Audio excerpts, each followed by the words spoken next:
Let me talk to the men out there listening real quick. Guys, are you suffering from erectile dysfunction, fatigue, decreased muscle tone, lack of energy, low libido, brain fog, sleep disturbances? Hey, low libido, ask your girlfriend or wife. She'll let you know if you're suffering from that or not. That's sex drive. If you'll text my name, Clay, in all caps to 601-327-8550, 601-327-8550, Men's Health of Mississippi and the Clay Edwards Show are going to hook you up with a free testosterone screening. They're located in Madison, Mississippi at 120 Fountains Boulevard. You can check them out online, menshealthms.com. But one more time, text my name, all caps, Clay, to 601-327-8550 and get your free testosterone screening scheduled today. Enjoy the rest of this show.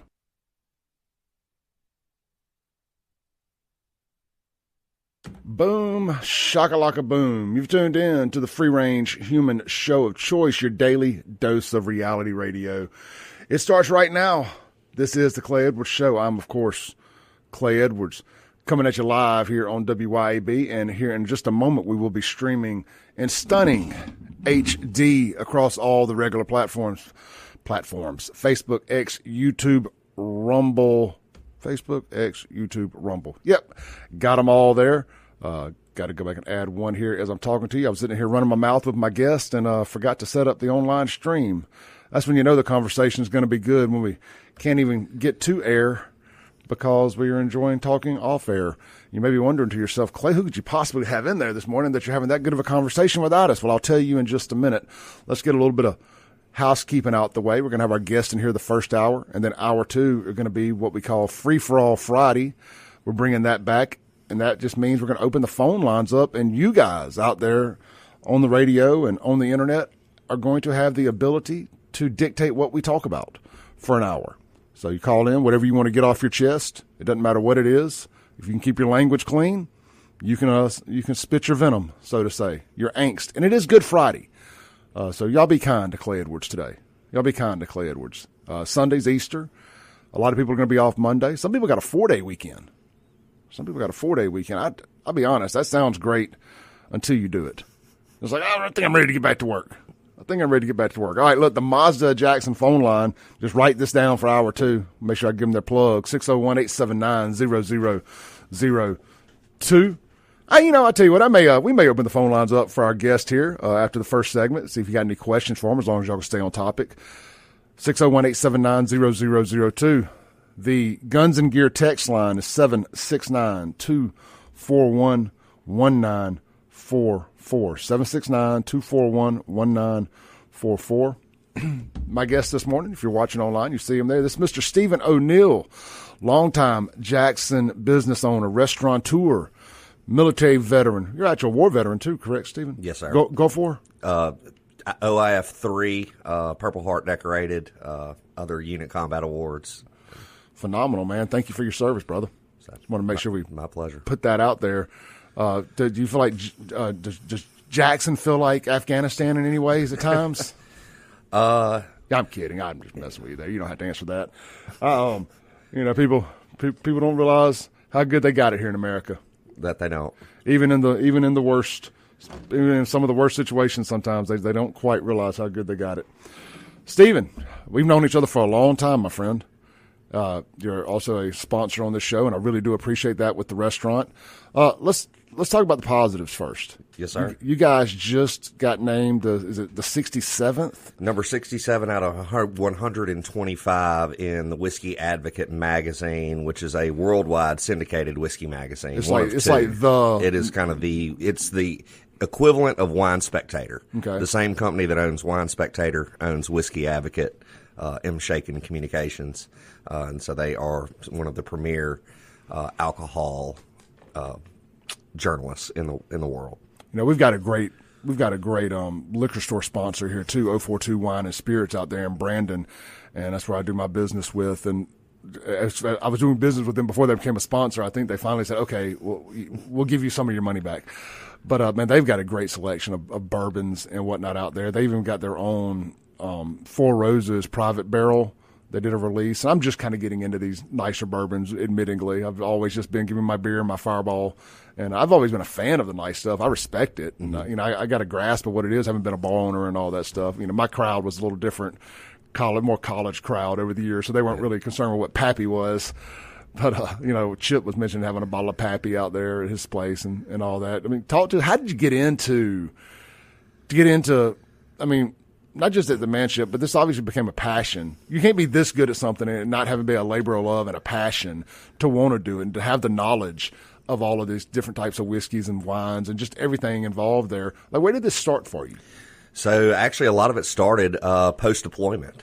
So when I came home from Iraq and I would come home and visit family, I was fortunate enough to be invited to a group that was called the Board Meeting. And it was my dad and some of his business colleagues, which are some of the top professionals here in Mississippi, and they would have a bi-weekly, monthly meeting where they would hang out and drink single malt scotch. And so actually I got into it from the scotch side and then started drinking bourbon and really ended up gravitating away from scotch and into bourbon and wanting to learn everything I could about it. And that was really when it wasn't popular. I mean, we're talking in the late 90s, early 2000s. Yeah, so if you weren't drinking Jim, Jack, or Crown, people look at you like you had three heads. Yes. And so, I mean, I can remember when I first started drinking bourbon, I could literally still walk in a store and buy Pappy Van Winkle on the shelf for retail. Which was about how much then? For a bottle of 10-year, $40. Yeah. So when did this Pappy thing take off, man? Like, it really took off, I would say, around 05. Well, no, it would have been a little later than that. About 08, 09 is really when it started to really fire up. I was at Parlor Market at that time, working with Craig Noon. Yeah. And it had really fired off in the South. It still wasn't as big nationally. My parents are from South Dakota, from the Midwest, and there's a grocery store chain up there that every Christmas I would make sure all of my credit cards were paid off because I could go in this grocery store franchise and they would literally have 10, 12, 15, 20, and 23 and have at least 6 to 8 bottles of each, and I would clear the shelf and box it all up, ship it home, and sell it to my friends at cost. Mm-hmm. And that created a lot of really good bourbon karma for me, as I say. Sure. There's good karma out in the world, so we call those cost plus ships. And so you just charge what you charged, and that ended up, giving me enough good karma that I've had some really exceptional pours and been invited into some homes and tasted some really, unique bourbons over the years. I mean, probably one of which I was in Louisville, tasted a bottle of Willett single barrel called the Velvet Glove and or Linnell's Red Hook Rye. Linnell's bottle now sells for, I think, between $30,000 and $50,000 a bottle. Wow. I've got a bottle of Willett at the house. I'm sure it's just whatever their normal off-the-shelf is. Yeah. And it is a fine bourbon. It is a really fine bourbon. So they're probably one of my favorite distilleries. Sure. Like I said, I'm just kind of getting into it a little bit and trying not to drink as much beer. And I just enjoy like a Sprite and a bourbon. I probably shouldn't mix. I probably should do it on the rocks, I know. But, we do what we do. And it is really a fine, smooth bourbon. I'm just, like I said, I'm learning. The Four Roses, it is a much spicier bourbon than I would have expected. Am I saying that right? Is that the word? Is that the way to describe it? Yeah, that's definitely one of the adjectives that they use at Four Roses. The interesting thing about Four Roses, if you're drinking your store's private barrel pick, is there's 10 different recipes at Four Roses. I learned that, yeah. And so there are 5 that are spicier, that are their high rye mash bill, designated by OB as the first 2 letters. Their OE is their low rye mash bill. And then there's 5 different yeasts that they put, with each, the high rye, the low rye, that make the 10 recipes. And each yeast has its own sub-flavor component. That's really interesting stuff. Like they were explaining, we did their launch party for it, the release party, went out there and broadcasted live and stuff, and I kind of got a crash course in it, and it was all Greek to me, and I was really embarrassed. I didn't know more about it, but I learned, and just talking to other listeners of the show that had came out there to get a bottle, and they were familiar with which recipe it was, and they knew that it was one of the harder of the 10 to get their hands on, from what some people were telling me, which I thought was really cool. What about on a restaurant level? Because me and you will understand this, having been in the on-premise business for so long. You probably know where I'm going with this. Mississippians a lot of times don't understand the difficulties with the ABC and liquor licenses and why they can't bring a bottle of liquor into a place and all the different stuff like that. do restaurants and bars get private barrels for you, or is that something you guys have an option for? I know you can't bottle it necessarily and sell that bottle, but can you bottle it and put it on your bar? Yes. So actually that's one of the reasons that we made number 67 is we have one of the largest private barrel selections at Manship of anywhere in the country. We literally have almost 200 private barrel selects that are either ours or partner stores that we work with. Picked the barrel, or I trust their palate enough that I buy those barrels and bring them into the bar. In the most meat and potatoes way possible that you can explain this, tell people what a private barrel is. So literally, there's a lot of marketing around bourbon, and a lot of bottles say single barrel on them, and that's not false, but distilleries mingle product together to maintain consistency. And the vat that they put the barrels in before they bottle is called a barrel. It's just a 20,000 gallon barrel. Yeah. And so we that's think the wood barrels. And we think of the wood barrels that they're aged in the rick house. I actually watched a documentary the other night on YouTube, not a long form, like an 11-minute, about the barrels, and they become very popular again. Yes. And so when a store buys a private barrel, they're literally buying that smallest one barrel. Yep. And they're going to send it off to a separate line, and it's going to be bottled on its own, and it is just the contents of that one barrel versus 100 or 200. And so that product is going to show the most uniqueness of that brand that it can. And a lot of times when you get to do this, you talk about on profile or off profile. Distilleries are definitely known for certain flavors. And so they want those flavors to be consistent in their brand, but not all wood is the same. And so that's really where the difference in every barrel of bourbon is where it was in the rick house and the wood that it was in. That's interesting. I saw that our friends, and I don't know them, but they're a local business, so I call them my friend. I like them. The Key City Brewery guys are doing the beer breweries are putting in whiskey barrels now, and I think that is like so cool. It's a lot of fun, yeah, and that's work on their end, because a lot of times breweries want to get the barrels, as they're known as, wet, which means they've been dumped, but they're still very fresh, and the barrel still has the bourbon hasn't evaporated out of it, and it versus it being sat empty in the air for 6 months and it's kind of starting to dry out. I grabbed 2 bottles of Prohibition Kings. Last night I liked the bottle. It was kind of inexpensive, $13-14 a bottle. I got the Al Capone and I got the blend and the Cabernet. And I noticed that the Al Capone, the blend is in a whiskey barrel or aged in a whiskey barrel, whatever. And it's so smooth. I poured a glass last night. And it's like, I told the girlfriend, you got to try this. She's like, I've had it before. She's like, but it is really, really smooth. And I'm guessing that comes from being in the whiskey barrel. I just love seeing all these different things kind of merge together, and like people using these whiskey barrels to do beers and to do wines and whatnot. It's definitely a big game. 90% of the world's wine and spirits are actually aged in bourbon barrels for one reason mostly, and it's because they've been used. Bourbon has to go in a brand new barrel to be called bourbon. It's one of the 5 requirements. It has to be made in America. Bourbon is America's spirit. What is it if it's not in a barrel? It's American whiskey. It's whiskey if it's not in a barrel, right? Yeah. In a brand new barrel. Yeah. So. All right. When we come back, I want to stay positive for a few more minutes. And one of the reasons Stephen's here is the mayor of Jackson decided to attack Stephen for having the audacity for Stephen to support Horn and for saying the mayor had some accountability in what happened at the parade this past year. So the mayor and his online goons have been after Stephen, and y'all know how I feel about that type situation. So we're going to extend our platform to Stephen to talk about that and more. But when we come back, I want to make this about the Manship a little bit. I want to talk about the food, and I see that Michelin has come to Mississippi, and I called it out the other day. I even got a clip of it. I haven't posted it yet, but I said I believe that the Manship will end up with a Michelin rating by the time they get out of the state. I want to ask you about that and more. We got Stephen O'Neill here in the studio on a FAFO Friday here in Central Mississippi. It's a Good Friday also. Y'all don't go anywhere. We'll be right back. You got any questions? Want to know anything about any of the stuff we're talking about? Feel free to drop a comment on the live stream or text me on the Guns of Gear text line, 769-241-1944. We'll be right back.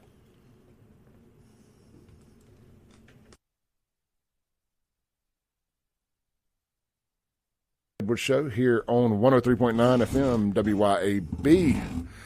We are fully streaming worldwide in HD on Save Jackson, Facebook, X, YouTube, and Rumble. They got that up and rolling. This segment brought to you by our friends over at Ellis Autoplex. Guys, swing by this weekend, do some car shopping, especially if you're off today. Casey just updated all the prices on the website, lowered some prices.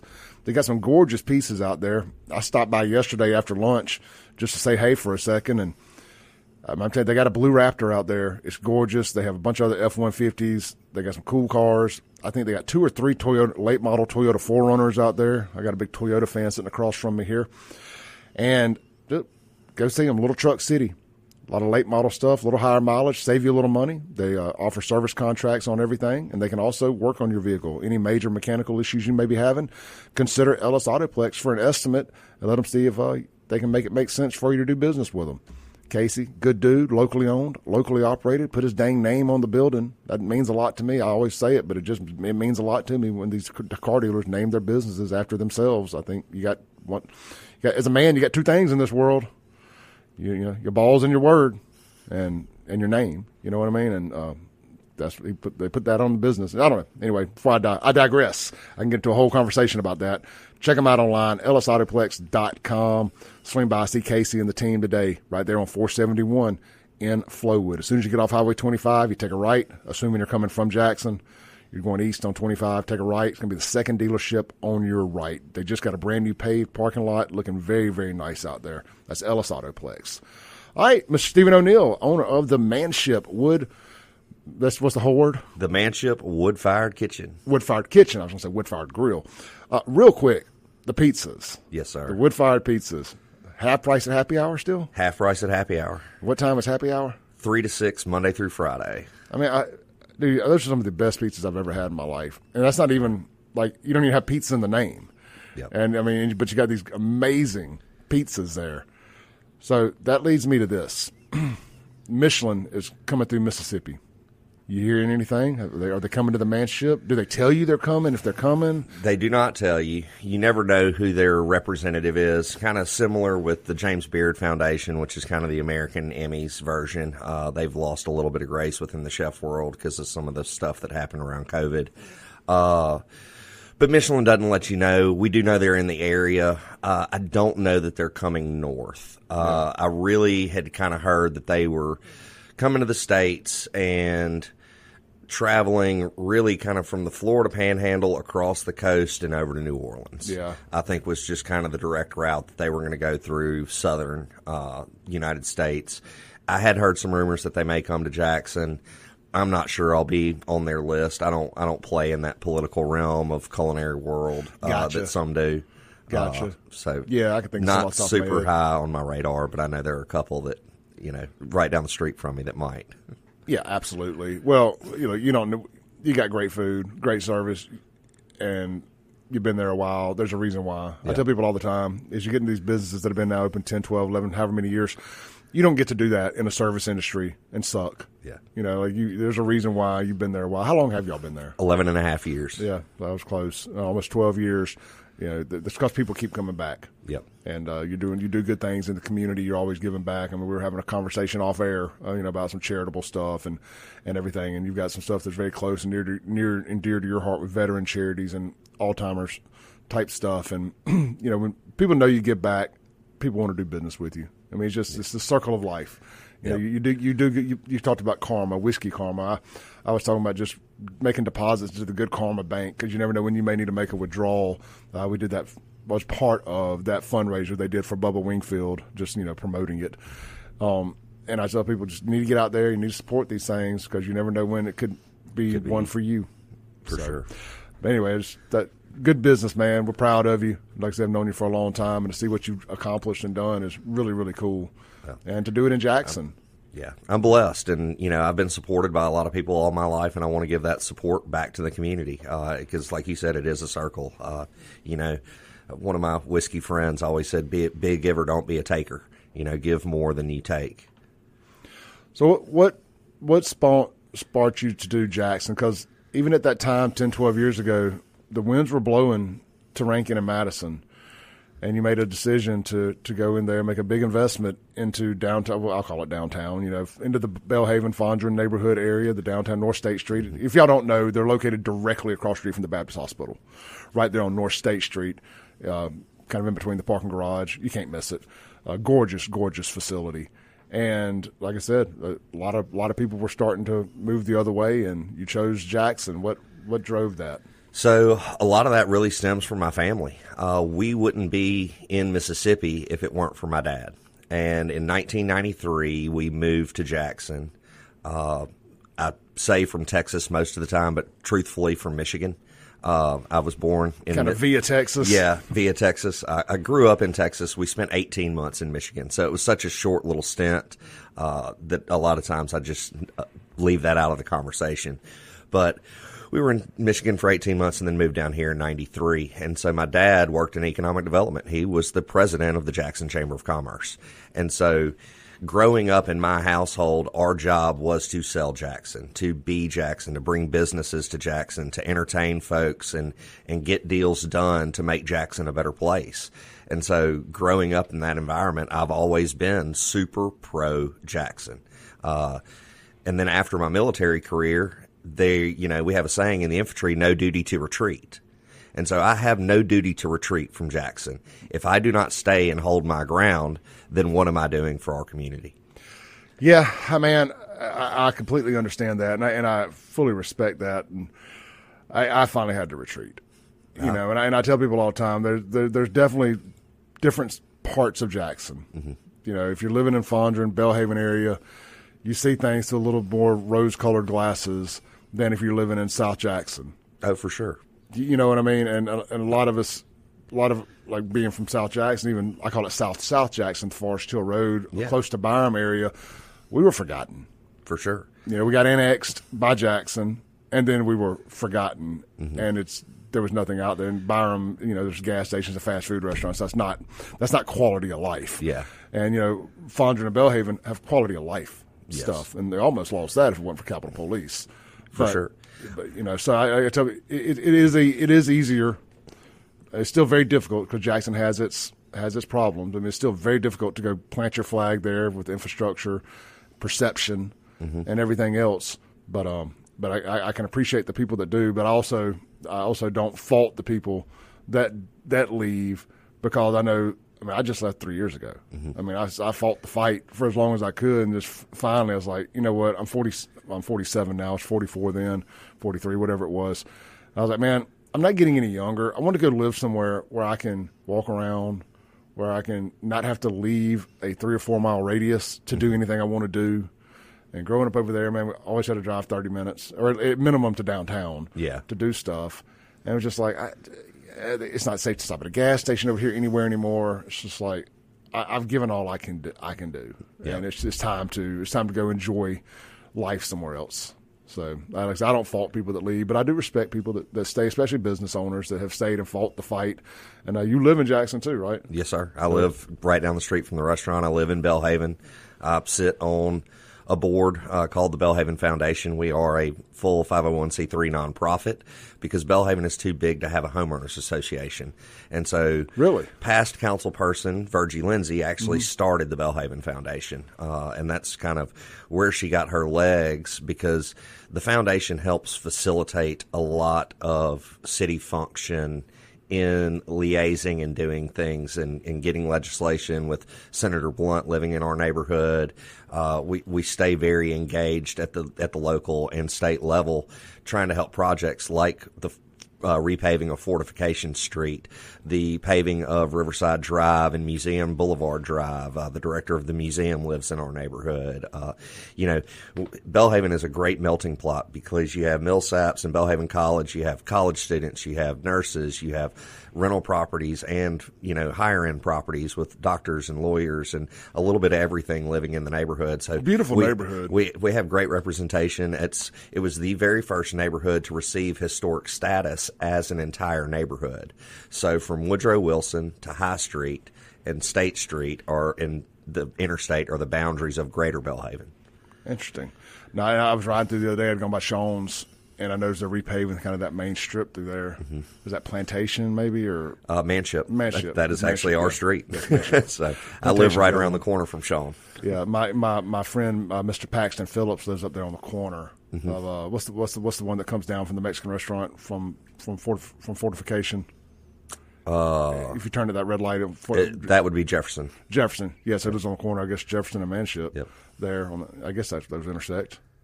Yes, at one point they do. Yeah, it was on the corner there. Anyway, good folks. All right, let's take a break. When we come back, I want to peel back the Chokwe onion. I got some video of him last night saying he's now a conservative, and said he wants to continue to bring businesses to Jackson and whatnot. I'm like, what businesses have you brought to Jackson? So I'm going to play a video when we get back, and then we're going to jump into some of the nonsense that he had to say about you, a good business owner in Jackson. We'll be right back here on the Clay Edwards Show with Stephen O'Neill, owner of the Manship.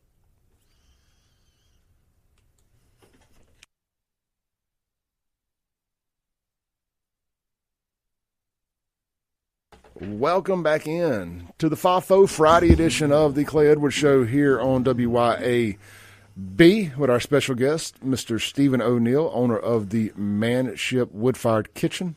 Did I get it right this time? Yes, sir, you did. Got it right this time. Wood-Fired Kitchen right there on North State Street. We do have other restaurants and whatnot we got to promote today a little bit, but we wanted to make sure we spend some time with Stephen. He's been a great sponsor on this show and has been drug into some stuff politically here that I wanted to talk about with him. But before we get to that, real quick, this segment is going to be brought to you by our friends out at El Portillo Mexican Restaurant and Cantina in Flowood and in not downtown Brandon, I'm sorry, but Crossgates, Brandon. Man, go see my lovely, lovely friends over there this weekend. Guys, I really have to sell you on Mexican food. You know what you're getting. But you're going to go there and you're going to get great service, fresh food, phenomenal drink options, great frozen drinks. The margaritas, the frozen margaritas, the grandes. You know, Stephen, there's something about, I don't care how fancy a food I like, there's just something fun that just takes me back to go sit at a bar at a Mexican restaurant or go get a table with a bunch of friends and just get the biggest, most ridiculous draft beer, fish bowl, or the grande size, huge mug, the oversized mugs, frozen, with a Bud Light or a Mick Ultra or whatever's in there. You know, they don't have a lot of craft beers in Mexican restaurants. And I mean, just do that, do the chips and salsa, the fajitas. And it just takes me back to growing up in South Jackson and spending a lot of time at El Chico's and like the OG Fernando's out in Byram, places we used to go to a lot. It's just, it takes me back to just a simpler time to just go sit at a Mexican restaurant and just woosah. It's always, I tell you, they're the most efficiently ran establishments I've ever seen in my life. Oh, yeah. As far as like how they can keep everything fresh and get it out there. You can pop up with 25 people and there's never a panic. Like, okay, have a seat. Yep. And they rarely mess your order up or anything like that. It's really efficient. I said they really should run government, to be honest. You know, maybe I've changed my opinion on some of this immigration stuff. We need to get some of these folks, Miss Vanilla and them from El Portillo running Doge maybe. For sure. But all joking aside, guys, get out there, man. They got lunch specials under $10. That means you can go get fajitas for lunch today under $10, and that includes your chips and salsa. So go see them. Get back out there this evening. Like I said, you got a big birthday party of folks. Nobody can handle them quicker and better without warning than a Mexican restaurant, particularly my friends at El Portillo in Flowood right there at Dogwood and on Highway 80 in front of Crossgates right over there by the Bop's Ice Cream across from the library. You know where it is. If you don't, Google it. See you there this weekend. That's El Portillo, Mexican Grill and Cantina. And circle your calendars. They got some big Cinco de Mayo plans at both locations. I've been privy to a little bit of it. It's going to be a good time. You may want to take off work on the 6th. That's Cinco de Mayo coming up soon. All right, Mr. O'Neill, let's play this video I got here of Chokwe last night on WLBT where he said, man, he's actually maybe a conservative. I'm like, well, that's interesting. But, some things check off. So anyway, let's based on where he moved the second he got a little money. But let's do this real quick. All right, this is WLBT. So that's how long you have until runoffs here in Jackson. One race that many of you are talking about is the Democratic primary for mayor. Current mayor Chokwe Lumumba is facing off against Senator John Horn. The Greener Side's Quentin Smith joins us now with Lumumba's final appeal for your vote. Quentin? That's right, Howard. Lumumba is seeking his third term. He says there are still more things he wants to accomplish and more businesses he wants to bring here to the capital city. But, as you know, he's facing criminal charges connected to a bribery scheme. Lumumba maintains he's innocent, and he does not want voters to allow this to be a distraction on Election Day. I believe that the people of Jackson are worth investing in, are worth fighting for, as I've always done, and are worth working with. Mayor Chokwe Lumumba making it abundantly clear he believes he's the best person to lead the city for the next 4 years. People have really, really serious, deeply embedded issues that they're dealing with. And so I want them to know that they have somebody who's willing not only to listen to them, but build towards solutions that could create a better condition for them. The mayor has been on the campaign trail speaking to residents, laying out his blueprint for the next 4 years. Lumumba wants to bring more businesses to the city, especially in South and West Jackson. I've got to stop. Well, he's been mayor for 8 years. Yes. Why does he want to do it now? Can we pinpoint anything that he's brought to any of these places before now? I can't really name any big economic wins in the city. I can't either. I can name some organizations that have done some phenomenal work with getting some grant money issued to Jackson and working alongside the government to help facilitate those grants, kind of like being the only back-to-back recipient of a Kellogg grant that helped repave most of State Street, Highway 51. Is that where that came from? Yes, that's where that came from. That was a Kellogg grant. Interesting. And so, lots of big money grants that have come into the city. But as far as big economic prosperity projects, I'm not sure aware of any policies or wins in the first 2 terms. I can name several losses. I can name those as well. Hi, let's finish. I'll try not to interrupt the rest of this video. He's also reminding residents of things his administration has accomplished. Things such as paving more than 144 roads. Okay, that is the equivalent of, can I have a cookie for doing the bare minimum of what I'm supposed to do? And using legislature-passed funding, 1% extra that the citizens voted for to help repair infrastructure, and a bipartisan board, again, that my father was on and helped start and got that legislation passed as well. So the Chamber of Commerce has 3 seats on that board, the governor has 3 seats, and the city has 2 or 3 seats. Eliminating 100 blighted properties, getting $800 million for infrastructure. Hey, this is the one that grinds my gears. Taking credit for the $800 million for the water system. They have this philosophy, Stephen, where it's, I don't really care if the plane crashes as long as I'm at the controls. Mm-hmm. And somebody's going to have to clean up the mess, and I'll take credit for the mess getting cleaned up. It's the old thing about a fireman can't get credit for starting the fire and putting it out. Yes. They started the fire, and they didn't even put it out, to be honest. The Big Daddy Tate and the Republicans had to come in and put a Band-Aid over a bullet wound with generators and all that stuff, because it was a crisis of incompetency. It was not a water crisis. And the federal government, I know I'm preaching to the choir here, but for the listener's sake, the federal government stepped in and had to give us $800 million. And I think Benny Thompson had a lot to do with that. And that's what fractured their relationship to no end. And the fact that his sister and him continued to go try to argue with the federal judge here about who gets to pick the contractors on the money, because they had that money spent in their heads. Who in their minority set-aside contractor friends, or maybe not even minorities based on looking at some of the political donations, who was going to get a lot of that money, and presumably, allegedly, they would get some kickbacks. So to take credit for destroying the water system so you could get federal funds, that is not the same as acquiring those funds the right way, in my humble opinion. Agreed. Needs and reducing crime and the number of homicides over the past 3 years. However, the mayor also acknowledges the reservation some may have when it comes to the federal indictments he's connected to. Now, the homicides, they're still triple digits, and they're still 4 out of the last 5 years been the murder capital of America. I don't know that I would hang my hat on going from 150 to 120 or 120 to 116 or whatever it is. I want to get back down there sub 90.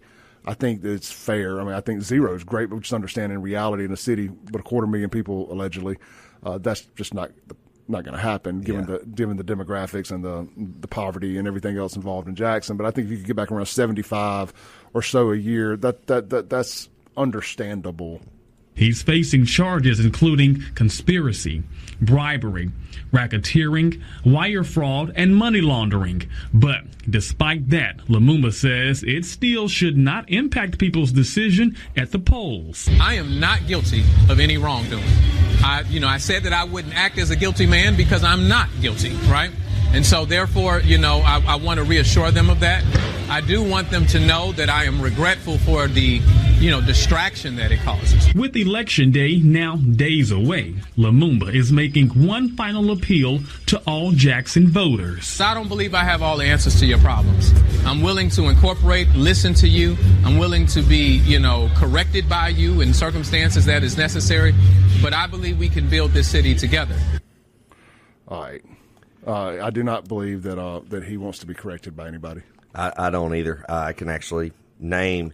So, yes, I do have the mayor's number in my phone. He has my phone number. He has called me, and I have called him.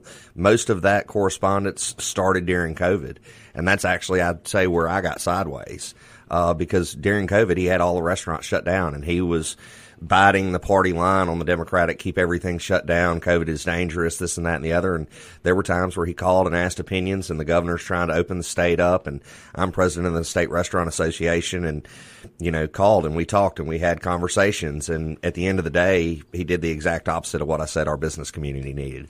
Yeah. Paint me shot. Let's take a quick phone call here before we go to break. On the Mazda Jackson phone line. Hey, brother. Hey.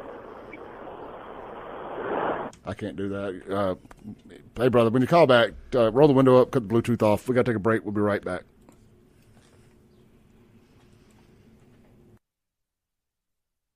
All right, welcome back in. We got a couple minutes here before the top of the hour break. We got good news here. Stephen is going to stick around some with us in the second hour.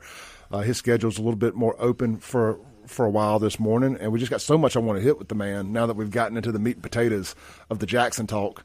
And like I said, man, to be able to hear it from a man that runs one of the most successful businesses in Jackson, restaurants in Jackson, boots on ground, is as invested in Jackson as anybody, lived there for his entire adult life through his teens, still lives there, owns a business there. If anybody's got skin in the game and gets to have a damn opinion about what's going wrong or what's going on in Jackson, it's the man sitting across from me right now. I've unfortunately had to check out, being that I don't live in Jackson anymore. Somewhat check out, but I'm still going to be a voice because it's still our capital city. And it's never going to get any better if y'all keep telling everybody positive solutions only. What you mean by that is shut up and scratch me a check. And we're not going to do that anymore. These people who are invested and their livelihoods are invested have the right to speak out regardless of their political affiliations, the color of their skin, or anything else. And people are tired of it. We've let y'all drive the damn train right off the cliff for the last 30 years. It's time for the adults to get back into the room and make some tough adult decisions. And that's going to start on the 22nd in this runoff election and then on into the general. Well, I don't know. I think there's some good contenders over there on the independent side that are going to give Horn all he wants. But right now, the mission is Chokwe got to go. We got to get somebody in there that can just quit doing everything the wrong way. Stephen, I've said this for a while. We got about 40 seconds here for the break. I've said this for a while. If we can just get somebody in there that just shows up to work and can just be competent, just quit looking at things and saying, this is the right way, this is the wrong way. Let's do it the wrong way times 10. Just let the city, it'll be kind of like a wound. It'll just slowly start to heal if you quit picking it. Mm-hmm. And that's what Jackson's got to do. They've got to quit picking the scab and just let it heal. We'll be right back. Boom goes the dynamite. It's hour 2 of the most incendiary show on the radio. That's right, I can spell radio. This is the Clay Edwards Show. I'm, of course, Clay Edwards, sitting here in the 103.9 FM WYAB studios with my good friend, Mr. Stephen O'Neill, owner of the Manship Wood-Fired Kitchen right there on North State Street in Jackson, Mississippi, right across the street from the Baptist Hospital, ranked 67 out of 125 of the best whiskey bars in America, right? Yes, sir. In America. That's friggin' awesome. Out of the top 125, number 67 is right here. That's right at about the 50% mark. Yes, sir. Top half. Top half. Right here in Jackson. That is so cool, man. This segment going to be brought to you by another locally owned business that receives a lot of national awards, and that's Lakeland Glass and Tint. Jason Anderson and his crew right over there. They are the Expel Installer Dealer of the Year, I think 2 or 3 years in a row now. And that's a global company that makes tint and ceramic coating and all that type stuff for your vehicle, the wraps, all the vinyl stuff and everything. Lakeland Glass and Tint right here in Flowood, Mississippi has won their Installer of the Year award out of all their global installers. That is phenomenal. So just imagine what it takes, the attention to detail it takes to do that and to be awarded that. Let them tint your windows. Home, car, or business. Turn your vehicle into a rolling billboard with one of their wraps, or just change the color of it to one of these fancy matte finishes that so many people are doing. That looks really cool. I love those matte finishes. Let them do that for you. Maybe you just need to do some ceramic coating on your vehicle for the ultimate protection for your clear coat and paint. We're getting into the hottest months of the year here soon. And that sun in the south beats down on that clear coat like you cannot imagine and does long-term damage over the years. A good ceramic coating will help prevent that, and it makes your vehicle easier to clean. That's a win-win situation. Check them out today, LakelandGlassandTint.com, for a free quote.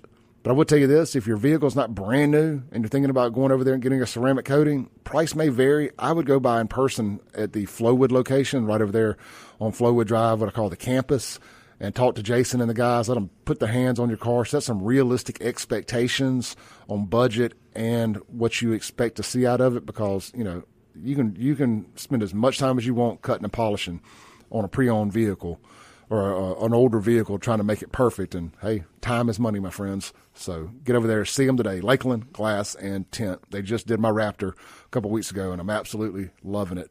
All right, Stephen O'Neill here in the studio. Let's get into it, man. We got a call real quick. Let's get this out of the way. On the Mazda Jackson phone line, somebody wanted to chime in. Hey, brother, you're on there. Hey, I just hope that the sheriff has got people at voting precincts, especially the bigger ones, because you're going to see the Malcolm X grassroots movement. You're going to see all them guys with the bow ties out of Chokwe's homeless. People, don't be intimidated, because that's just a bunch of people trying to intimidate y'all from Detroit. That's all that's going to be. Agreed.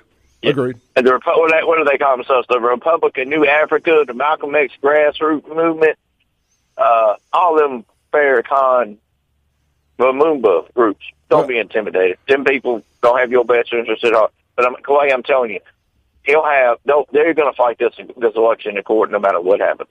Mark my words. Absolutely, I couldn't agree more. And that's his right to do. Yeah, but and his right. It's his right to lose too. So this election's over. When will John Horn actually take office? In July. Once it's all said and done, I think it's about middle of July. Middle of July. That would be the great day for Jackson. That will be the best thing to happen in Jackson in probably the last 30 years. Let me tell you, John I've known that guy a long time. He's a very intelligent guy, very well spoken. He's the kind of guy that you'll see at a bar, listening to music. He'll stop and talk to you. But I got to give him that. He's a very good guy.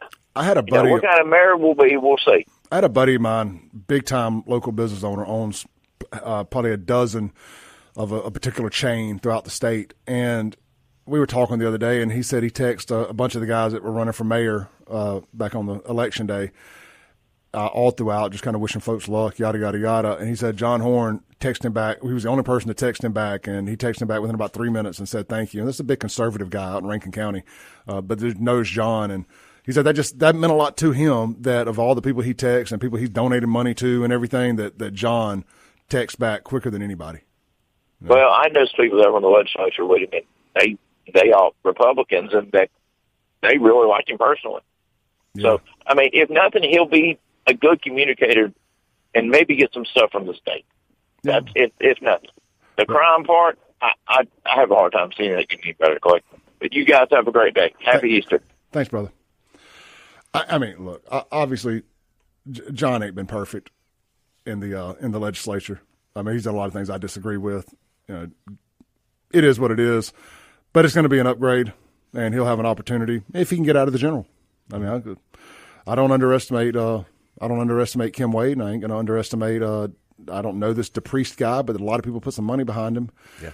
And a lot of those black churches have put some money behind that guy. We'll see what happens. Kim Wade got a big voice here, and we know voter apathy is a thing in Jackson. Mm-hmm. All it takes the right neighborhood getting behind you. Anything can happen in the general. It definitely is going to be one to watch. I think so. Like I think people that think the Democrat primary it ends with this runoff. Guys, don't just assume that. Especially if you're a Horn supporter, mm-hmm. Do not just assume that he's won it and you ain't got to get back out. Maybe you should, because I'd like to see Kim in there, but that's just me. I think you need a bull in a china shop for what somebody needs to come through and just take a wrecking ball to the corporate structure of down at City Hall, mm-hmm. and make some Donald Trump-esque type changes. So we'll see. All right, Stephen. So let's rip the scab off here. You stepped up and made a post after the parade. Yes. That said that and you can word it exactly here, but long story short, that the mayor held some accountability for the shooting down there and for the fact that the participants, the crews, had to clean the parade. Now, I didn't know that. Because I came back through that Monday. I had a lunch at the Mayflower, a lunch meeting, and I thought to myself, man, they've already cleaned this up, and it's just Monday at 11 o'clock. How awesome is that? It's like somebody actually did their damn job. And I was shocked. And then come to find out, it was not. They did not do their job. The participants cleaned that up. So I'm in one of the marching crews that was formed by Malcolm and Hal White, the Otuxers. And so we march at the front of the parade every year, and very close with the past ownership and current ownership of Hal and Mal's and whatnot, and honored to march with that crew every year, hand out roses and walk the parade route. And so Sunday, I woke up, slept in, of course, and didn't really check social media. Sunday's kind of a detox day for me. But later in the afternoon, I saw a message in our Otuxer group, hey guys, we need to mobilize. We need blowers, trash bags, equipment, and to come back out and clean the parade route. In past history, the crews have come through Saturday evening and Sunday morning, and a lot more trash pickup had been done. I am not sure where the communication came from, but the communication went to Mary Sanders Ferris, current, and her husband, Damian Cavici, that now own Hal and Mal's, that, hey, the parade route looks horrible. We've got to get it cleaned, or it's their responsibility to get it cleaned. And a lot of the marching crews showed up, got the city, picked up where the city left off. They did very minimal on Saturday post-parade. I'm not shocked, but I am shocked that you guys all got together and did it in a good way. And that's that's kind of why we're Otuxers. It's all of us are either in the restaurant industry or business owners in Jackson of, all different backgrounds, but we care about the city. And that's the Otuxer crew is one of the most dedicated groups of Jacksonians I know, ranging from 40 to 70, multiple generations of Jacksonians. That's really cool. This is every now and then I need a good conversation like this, man, to remind myself why I fell in love with Jackson and the people of Jackson. And a disconnect happened somewhere. Mm-hmm. Maybe it's when I closed the club and, we got off into the car business and just kind of became detached from the social into Jackson for a decade. And when I came back, it was just a different place. And then just things have happened since, and the Chokwe and COVID, and just the avalanche of BS the last 7 years in particular, it just ruined my relationship with it. And being a vocal proponent, not a proponent, being a vocal opponent of the stuff going on, it's kind of made me kind of the target a lot of times, which adds to the frustration.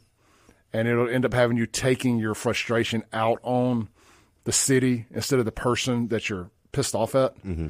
And I think that's a situation I have found myself in a lot because I know what Jackson's capable of. And it ain't that hard to have it at least hitting on 6 of its 8 cylinders, which it isn't right now. Yep. If you just quit doing the wrong things right, does that make sense? Yep. And start doing the right things right. Man, this thing will turn around pretty quickly. And it's going to start with some law enforcement and some other stuff. And being gracious to the business community. I heard a story during the water crisis of incompetence, the Chokwe crisis of incompetence that caused the water to quit working, that a lot of your large scale, big time commercial business owner, commercial real estate guys went to a meeting with him to figure out something with the water. And he told them all basically, hey, shut up, get me a Topgolf. Why don't we have a Topgolf? Like, screw water. Why didn't we get Topgolf? Oh, I don't know. Because you can't keep the water on. I mean, he was more concerned about a shiny toy to be able to sell to people. You know what they got? They got disc golf, not Topgolf. Yep. I mean, man, the disc golf folks hate me because I rattle on about this and Sean, but it is what it is. You got nothing, and you've gotten nothing for this city, except basically been the leader of a damn genocide of nearly 1,000, going to be over 1,000 dead Black Jacksonians over his 8-year reign.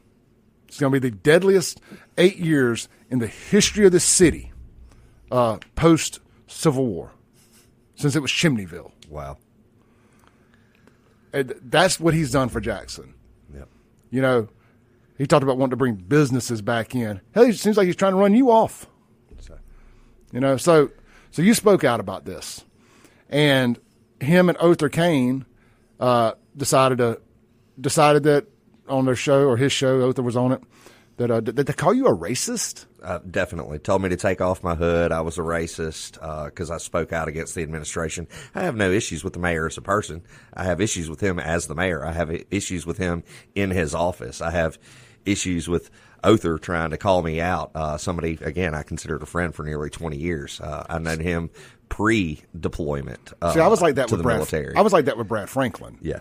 And we were friends. I thought we were friends. At best, we were high-end acquaintances that did business together, made money, all this stuff. It was never a problem. I was never a racist. I was never any of these things to the second Donald Trump came down that gold escalator, and I supported him back in 2015. Then I became a racist. And then when I started the Save Jackson stuff, that's Clay Edwards. He's just a racist. I'm like, never once have you picked up the phone and called me and say, hey, I'm uncomfortable about some of the things I see you doing. Can we talk about it? Yeah. Never a lick of that. It was just straight to, oh, I disagree with you politically, so you must be a racist. And that's why, and to me, like the second you do that to me, it's all gas, no brakes. Okay, now it's on. Because I don't want to sit down and talk to you no more, because you went to the one thing, you went to that nuclear option of trying to cancel me and ruin me, because that's like the one thing you can call somebody, it's a scarlet letter, and it can potentially ruin you, especially as a white business owner in a majority black city. And that's what they're trying to do. They're trying to ruin you because you disagreed with him. He's about to be out of job. He wants you out of one, too, because misery loves company. Exactly. But I'll stand on my track record. I try to promote within, over 60% of my team is African American. I actively work with, for, and want to improve quality of life in Jackson for all citizens, regardless of race, creed, color, sexual orientation. It doesn't bother me. Can you do the job? Yes. Can you do the job? That's all that should matter. I want to support you and help you excel. If we can do that and we can work together, that's how I want to move forward. So, did you get any kickback from this? And did I hear that Othor came out and you don't have to respond to this, but I just want to kind of explain to people the type of people we're dealing with here that may not be 100% aware. And I really hate punching down at people, but did he say you had mental problems? Did you have some mental health issues? I mean, these are the kind of people that they go for stuff like that because they have nothing else. I didn't hear it or hear that back from anybody that's still, I got blocked via our conversation. So he just blocked me for peace or for tolerance and education. And so if he did say that I have some mental stuff, sure. I mean, I survived with PTSS from my combat experience and other things. I'll happily talk on those. Like I said, I'm a Purple Heart veteran. I got blown up in Iraq by an IED attack. Through that, I suffered a TBI, traumatic brain injury. TBIs aren't as well known, so I'll put it into everyday layman's terms because most everybody likes NFL football. CTSS and TBIs are the exact same. And so it's a concussion-related brain injuries over time. And so it really actually annoys me that the NFL is so closed off that they won't share research with the other largest fund in the world, which is the U.S. military. They should be combining forces and really researching that stuff together versus trying to insulate themselves from lawsuits. Yeah. Well, on that, though, I mean, this is completely off topic from Jackson, but talking about the concussion stuff, are you familiar with the former wrestler, Chris, I think it's Chris Masters or McMasters, or he led a lot of this research on the CTE and all of that. He might be a good resource for you as far as some of that goes. I'll get that information, but I wanted to say it out loud so I wouldn't forget it. But so again, accusations land where they may. I'm open and honest about it. I have nothing to hide from anybody. I'll tell you the truth. You may not like what I have to say, sure, but that's just who I am. I'm not here to pull punches. Man, I tell you, and I'm glad we got that out there, because the type of people who will attack somebody at that level, it just tells me that you don't have any true argument to attack on. It's like, oh, he's saying these things because he has mental problems. What? Screw you. You know, like that's kind of stuff that makes me fighting mad, that because somebody disagrees with you politically, now they have to be a racist, they have to have mental problems, or they wouldn't do this. Like, I know, Steven, he's got, man, I tell you, I'm trying to keep it professional here, but those are the kind of things that just completely makes me write an individual off and not be able to ever take them serious again. I did think it was funny that and I know I'm going to open myself up for his cancel-thon. You know, that's one of the reasons I've kind of ducked and dodged this. You know, after he got Barbie Bassett fired, I was like, the juice ain't worth the squeeze sometimes with this guy. But after what they came after you, I was like, you know what, man, it's time to point my cannons in a particular direction. I know Sean has done the same thing. It's like every now and then, you got to stand up for what's right. And this ain't culture war nonsense. This is them trying to intimidate and run a really good businessman out of business because they disagree with something he said politically, or God forbid, tried to hold somebody accountable for the job they've done. You know, the people in that community love to use a phrase, you got to stand on business, 10 toes down, you got to stand on business. Well, that's what I want them to do. I want them to stand on business and admit that they are unhappy little punks that are trying to run a good businessman out of business. We got to take a break. We'll be right back. This is the Clay Edwards Show. The phone lines are open, 601-879-0002. It's the Mazda of Jackson phone line. The Guns and Gear text is 769-241-1944. I don't want to say one more thing real quick. I did find it funny that he blocked you, but then said, I see who's liking these posts. But was you seeing that from a fake profile? You blocked him, but you got that fake profile to still go see who's commenting and who's liking. Well, he blocked me. I didn't block him. Yeah. So I think he can still see mine because I'm not that petty. Is that how that works? I think, yeah. Interesting. I thought if one person blocked, everybody was blocked. Learn something new every day. All right, we'll be right back.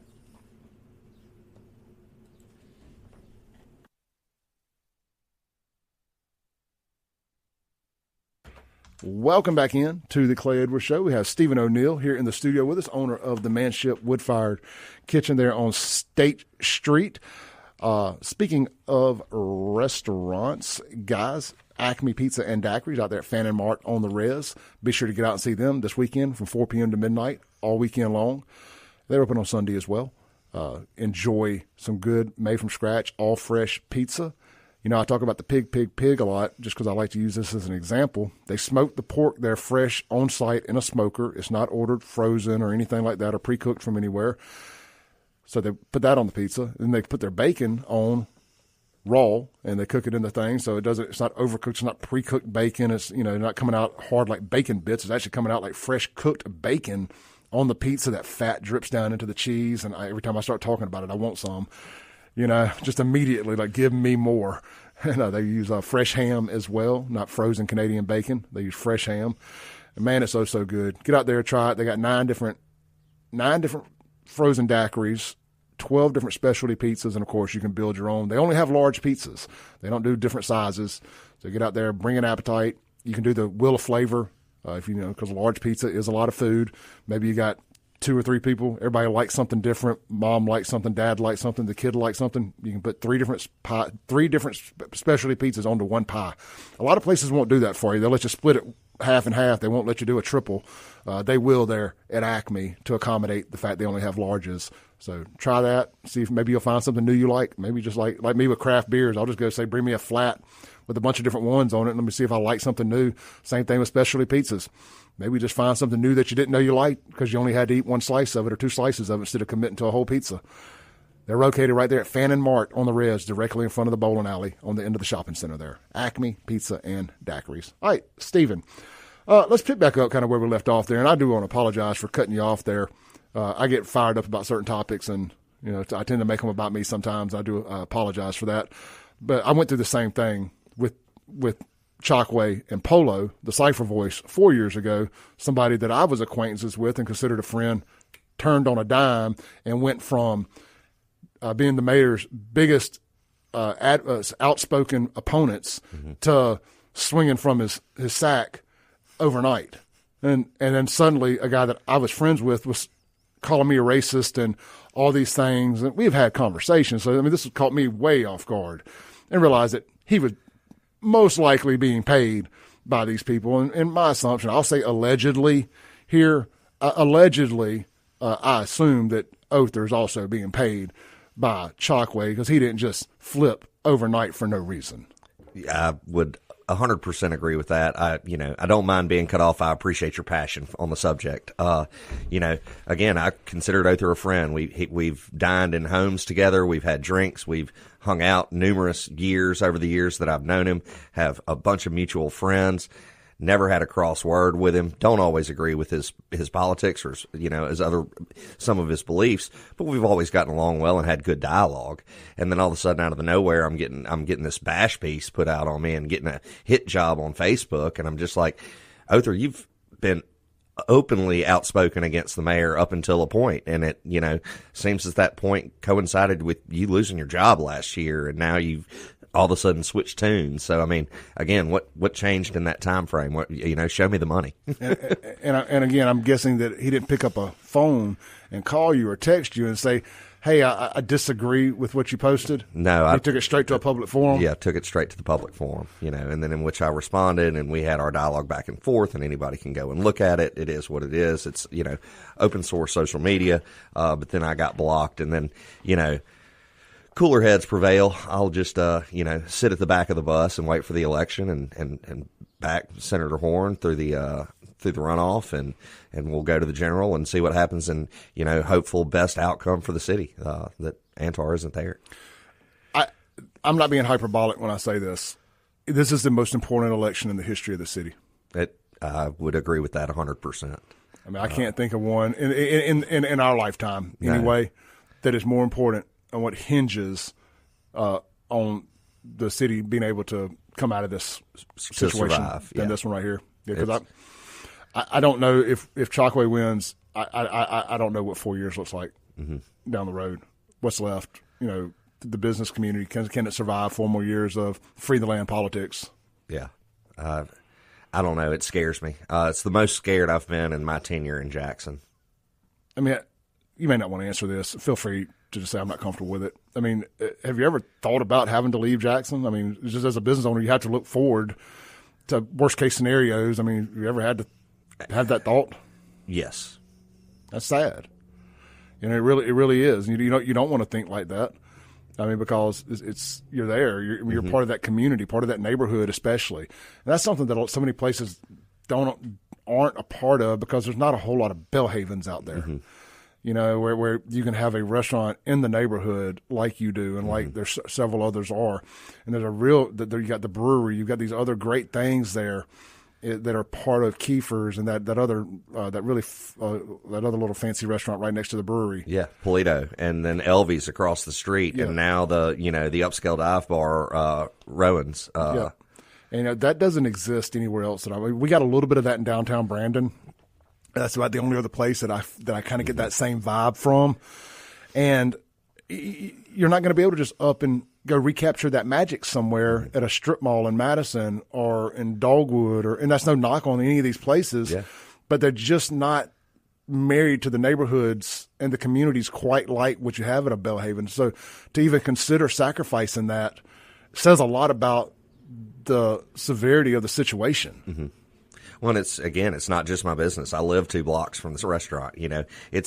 I love Belhaven. I love Greater Belhaven. It's so hard to want to leave an area where you have a hospital, a dry cleaner. Unfortunately, Grocery Depot, aka Corner Market, didn't fulfill on giving us, the grocery store we could have had, and it would have been supported and done well.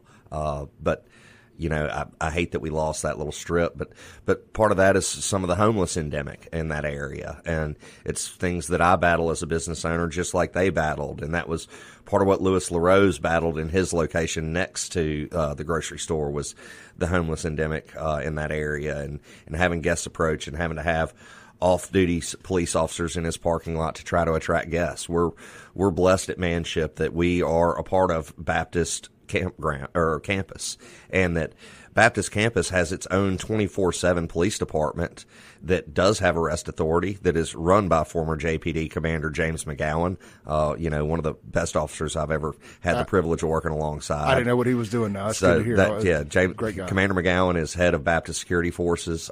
We still talk probably weekly because there's always issues that we stay abroad, we communicate, and it's great to have a working relationship with their security department and running off homeless from my patio and different things. And not that I'm scared to get out there and move them along, but it just helps sometimes when they see a badge and they know they've got arrest authority. It's a complicated topic with the homeless, the vagrants, the unhoused, and the panhandlers. Yeah.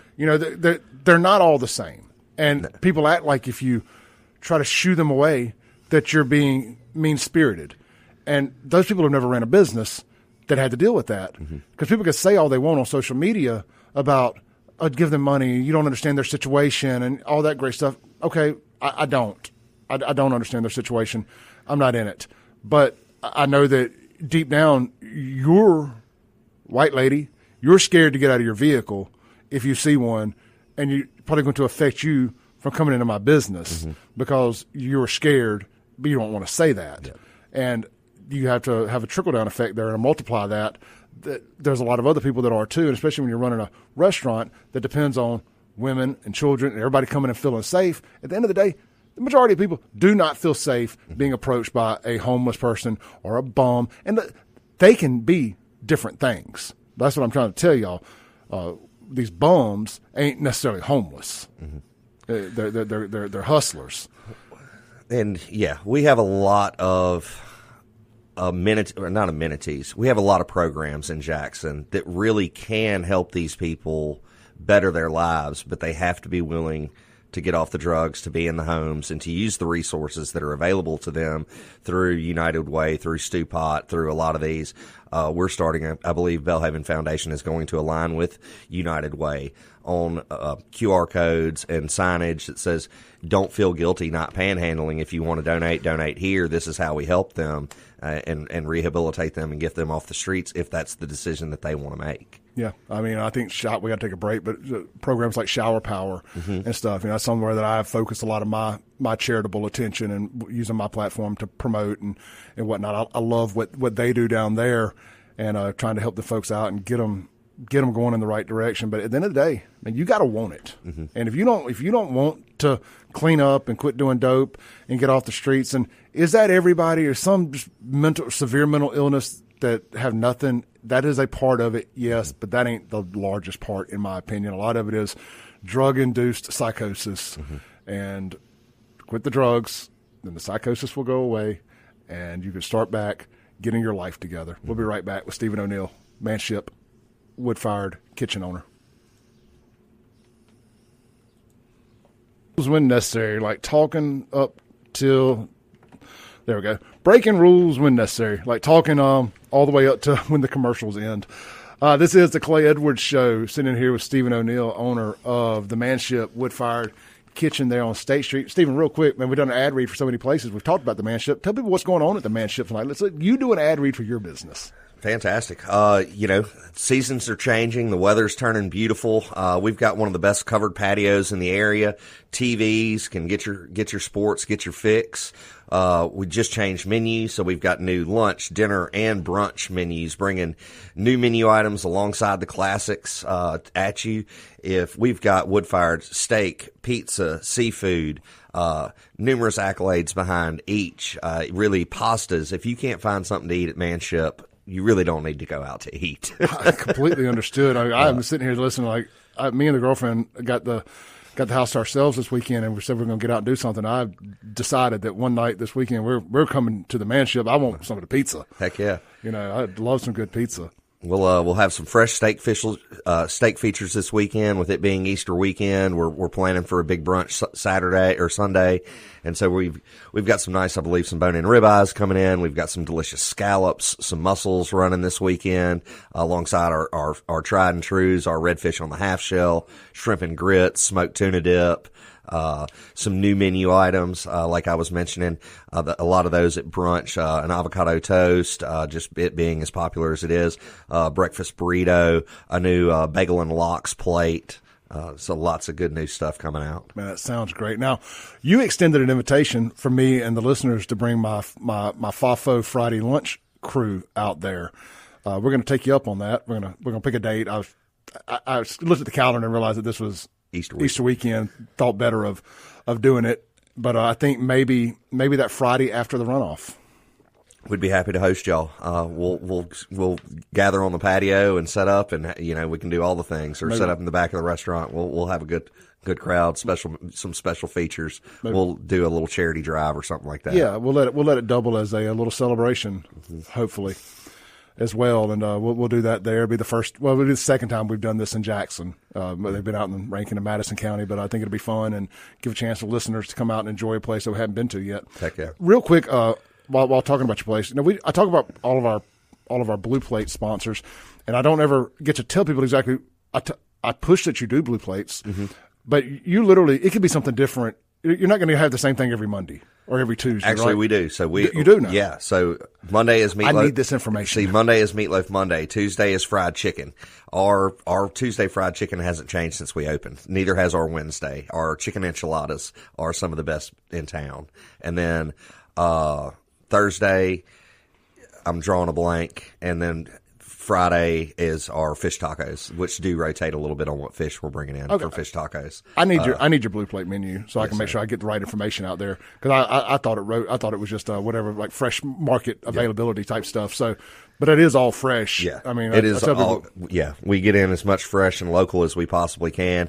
They're $15 and include a drink. Just inflationary costs have gotten us. We had to go up. They used to be $10 and $12, and it's a struggle to keep the doors open these days with all the inflationary costs that we've gone through since COVID. People get it, dude. I go to the grocery store by my house and get a Blue Plate every now and then for lunch, and $15 for a 2-piece chicken and a couple sides and a drink. I mean, it just is what it is. Well, I give everybody this analysis. When you go to Chick-fil-A, a family of 4 generally can't eat for less than $50 to $60, and that's Chick-fil-A. They have their own farms, their own processing, their own distribution network. Like, they are doing it as efficiently as anyone in food can nationwide.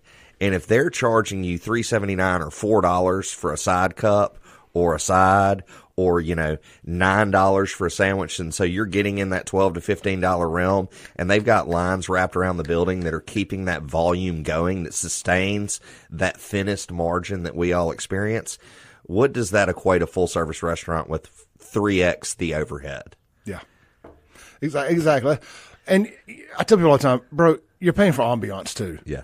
Like, never forget that. You're paying for a full-service wait staff. You're paying for the ability to talk to a manager, so to speak. And, and all the things that raise our comp rates and everything else. And, we're the ones that take that on the chin. And I say this, you're also paying to not be around a bunch of riffraff. Yeah. I mean, it all makes a difference. I mean, I don't mind paying a little extra to be around people who don't mind paying a little extra. Yep. I want to enjoy good stuff. As you get a little older, your taste buds change, your flavor palettes change. I don't even know what I like anymore. I told my girlfriend the other day, I said, I've eaten lunch and dinner every day this week, and I didn't like any of it. And it's not that the food wasn't good. It's like my taste buds need something different. Yeah. Like nothing tastes good. I'm not craving anything. I need to go eat some real good cooked food. I need to reevaluate my spice cabinet.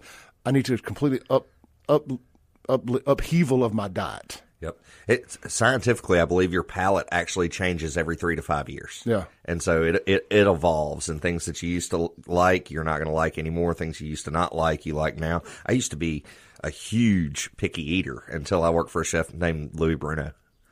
Oh yeah. I was telling Morgan the other night, we made some burgers, and I got fajita mixed vegetables to put on them, the bell peppers, onions, all that stuff. And she put some on hers. Like, oh, you like all the stuff on your burger? And so I told her the history of me, the evolution of me eating fajitas. So it used to start with, it was just meat, cheese, and the shell. Then I was like, I need a little more. Let's try that sour cream stuff. Then it was, put an onion on there. Then put a bell pepper. Then it's like, oh, it accidentally bumped the guacamole. I'll just eat that. No, guacamole. What else y'all got back there we can put on this thing? I want to load it up with as much stuff. I've done turned my fajita into a fully loaded burrito or whatever. But it's just your taste buds evolve and change, and you want more. You want to try different things. I've never been a big seafood person, but I feel like that is probably after a couple of years doing keto and carnivore and everything. I think it has completely wrecked my taste buds, and now I feel like I need to get into lighter stuff. And more smaller dishes and whatever, but just new things. Try new things. Maybe more spicier foods. Or maybe it's the spicy foods that have killed my taste buds. I don't know, but I just feel like I need a complete rebirth in my kitchen and my palate in general. So I'm looking forward to coming out and trying some things and frequenting the Manship a little bit more here. All right, we got to take our last break. I wanted to make sure we had a good talk about the Manship there. Nobody can sell their business better than the man that runs it. Speaking of that, we need to get you to cut a commercial for the Manship one day. All right, we got Stephen O'Neill going to come back, land the plane. This is the Clay Edwards Show. Putting y'all over just to say goodbye. So we'll go ahead and cut y'all loose now. I appreciate everybody for chiming in today. Lots of great comments as well. Chris Nowinski, thank you, Shane. Chris Nowinski is the former WWE wrestler that I was thinking about. He's the CEO of the Concussion Legacy Foundation, and he's done a lot of great work on that. So that may be a name to look into. Y'all get out to the Manship today if you're in the area and grab one of those great plate lunches. It is the fish tacos today, so that should be really, really good. Brother, you got anything you want to close out? Tell people online. Man, thank y'all for tuning in. I appreciate it. I hope to see y'all in the restaurant. Make it known. Say hello. I'm there almost every day. Love to see y'all come out and support. We got great whiskey specials. We're running those daily and weekly with in celebration of our ranking in the magazine. So I'm picking top tier, big money bottles and running 50% off discount. So if you want to try a new whiskey, want to try a new bourbon, look at the calendar. We post it on social media. We post weekly what we're going to be doing each day and what we're going to do all week.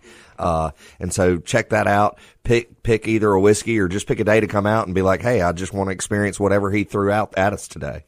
Love it, man. Y'all get out there. The Manship, located right there across the street from the Baptist Hospital, in front of the parking garage. It's kind of part of that whole facility. You can't miss it.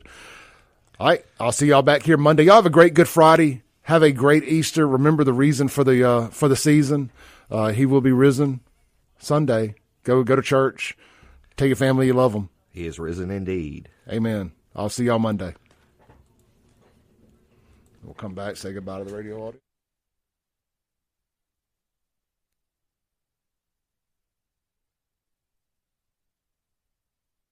Welcome back in to the Clay Edwards Show. We're going to have Stephen back on here one day. This guy's a wealth of knowledge about things that have happened in Jackson and the reasons why there's some of the problems there are now that go all the way back to administrations decades ago. He was just telling me something crazy off air there that we only got a minute left. We don't have enough time to share it. But very, very interesting. There's a lot of blame to go back decades, which we've all known that. Mm-hmm. I mean, that's no surprise. Stephen, look, man, great show today. I really appreciate you taking the time, coming on. I hope that we explain to people who you are and explain your depth of love for this city, your connection to this city, and why your opinion matters and why people shouldn't try to shut you up and scare you, away. Like, keep talking. Keep standing up for what's right. I'm happy to have the conversations, friendly and hard. If you're not a part of the conversation, you're not a part of the solution. And again, hard answers sometimes are needed to move forward. Well, the greatest disinfectant is light. Yep. And that's been what I do with here. People may not like my methods, and I understand that. And sometimes I know I seem like the anti-Convention and Visitors Bureau. I'm not the one out there committing the crime. I am trying to shine light as a disinfectant. And we're so close to the initial goal of this platform, and that was to see Jackson to another mayor. Mm-hmm. We're just about to cross that finish line, barring any hiccups between now and then. And then we can actually get back to some #positive solutions only. Stephen O'Neill, thank you. Y'all have a blessed weekend. I'll see y'all Monday.